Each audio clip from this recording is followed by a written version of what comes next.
د سیند په نمکینه خاوره د حکمرانانو بې بسۍ او د صحت د محکمې غفلت د داسې ازمیښتونو پړکې چل کړي چې که یو خوا د خوراک کمی او د صحت بنیادي سهولتونو نشتوالي په تر کې د ماشومانو مرګونو سلسله جاري ساتلې نو بل خوا اوس د لاړکانه تحصیل رتو ډیرو کې ماشومان د ډاکټرانو د لاسه په ایډز مرض کې مبتلا شوي.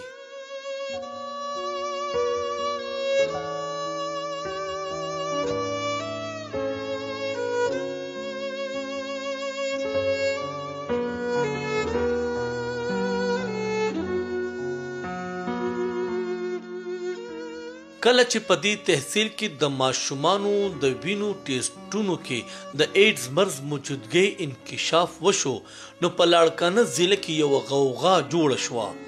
هر کس پریشانه وو او د هر کس د لاړکانه د هسپتال په لور د ټیسټ په نیت رامنډه وه.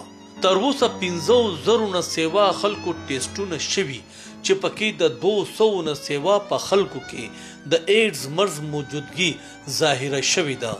د حیرانۍ او د یری خبره دا چې په 200 مریضانو کې 180 ماشومان متاثره شوي دي.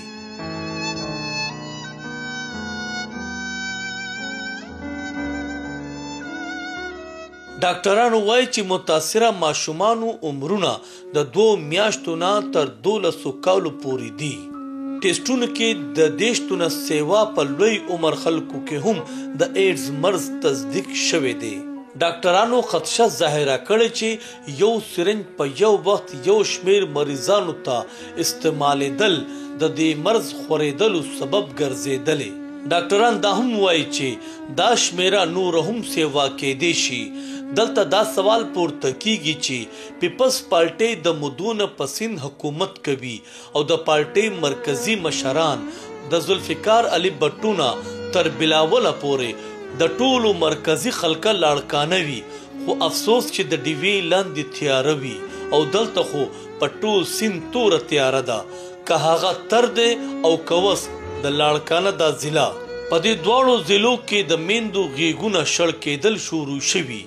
ولې که پیپلز پارټي د نورو ګتکو نه وزګاره شي نو د دې لوی المیې په اړه هم څه ګام پورته کړي کوم چې په نظر په دې حال نه راځي.